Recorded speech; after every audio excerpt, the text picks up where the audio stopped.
Isa sa mga challenging ng isang pagiging migrant worker at mag-isa ka pa ay ang pagkakaroon ng intrusive thoughts.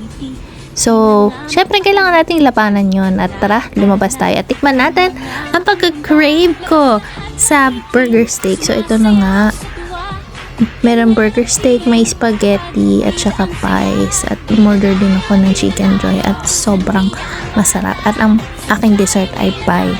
So, paglabas ko nga ng Leicester Square doon sa may Jollibee ay nakita ko to, sobrang ganda kaya pumasok ako at nakita ko nga na may iba't ibang klase ng mga desserts dito, katulad nitong strawberry na meron dark chocolate at syempre tinikman natin yan at nag-enjoy naman ako, masarap siya, syempre chocolate yan, tapos healthy naman kasi may strawberry at dark chocolate pa. So kanina nga ay parang hirap na hirap akong bumangon, so talagang ang daming mga thoughts na alam kong hindi totoo sa isip ko ang nagkikip sa akin na maubusan ng energy. So, kailangan ko talaga siyang labanan. Kaya talagang pinilit ko talaga yung sarili ko na lumabas at maligo. At yun.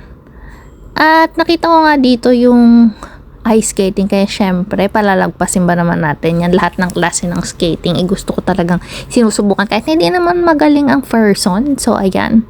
So, sinuot na natin yung sapatos. At ayan, rollers. Hindi para roller skate to, ice skating. At sobrang nag-enjoy ako. At thank God, meron akong nahiraman nitong parang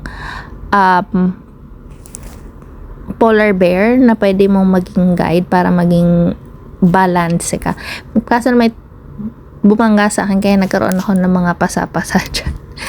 Pero okay lang kasi na-enjoy ko naman. Ang ganda ng tanawin, mga Christmas light. Tapos feeling ko na-exercise ako habang nagro-roller skate kasi mga 45 minutes din yan. So matagal-tagal din. And ayun, nakaka-enjoy. Yung una, parang nagdadalawang isip ako kung mag-a-avail ako kasi medyo may kamahalan. Pero sabi ko, sige na, pasaihin natin ang sarili. At ayun na nga, tinikman ko din tong churros. At guys, sobrang sarap. Kasi yung iba tinikman ko yung churros nila. Pero ito masarap. As in, ang crunchy niya, hindi ko in-expect ang sarap niya. Yun nga lang, nakulangan lang ako dun sa Nutella kasi konti lang yung nilagay nila. Pero overall, ang sarap niya talaga. So, syempre, hindi ko naman yan inubos ng isang kainan lang dahil syempre ang calories. Ayan. So, paglabas ko nga, ay nakita ko na ang ganda ng Christmas lights and mga decorations dito sa may Leicester Square at talagang nakakabusog ng mata. Talagang mararamdaman mong Pasko na sobrang dami ng turista and ang ganda lang ng itsura. Sobrang nakaka-relax at na-enjoy ko talaga yung tanawin, yung mata mo mabubusog, and yun lang talaga. Kung sakaling may mga intrusive thoughts tayo, subukan nating gumalaw, subukan nating lumabas, subukan nating pasiglahin ng sarili natin. Kailangan nating lumaban kasi mag-isa lang tayo dito. And ayun naman, nasatisfy naman yung eyes ko.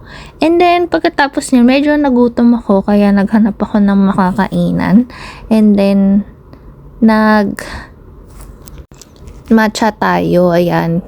At sinubukan ko yung matcha dito dahil parang nag-crave ako, nauhaw ako, at bumili din ako ng water.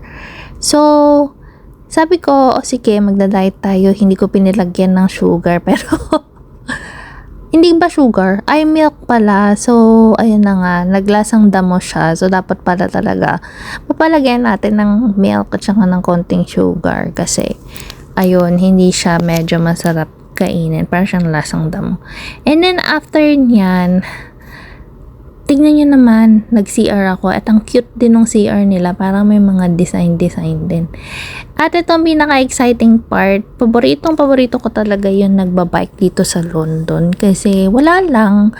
Ang sarap lang sa pakiramdam. Feeling mo malaya ka. Feeling mo nakakapag-exercise ka. Tapos nabubusog din yung mata mo sa mga tanawin. Kasi maraming mga ilaw-ilaw sa gabi at ayun, nakaka-relax lang at na-enjoy ko talaga yung buong araw. Mabuti na lang talaga at lumabas ako at gumalaw-galaw. So, basta tatandaan nyo na kapag may mga intrusive thoughts, isipin lang ninyo na panandalian lang to. Hindi to. This too shall pass. At kung ano man yung pinapasok sa isip natin ay hindi yung totoo. Labanan natin ang mga words ni God katulad ng I can trust in God, God is with me, this too shall pass, and God is my hope. And I know God has a plan for me. So, yun lang. See you on my next vlog. Stay strong. Kaya natin to.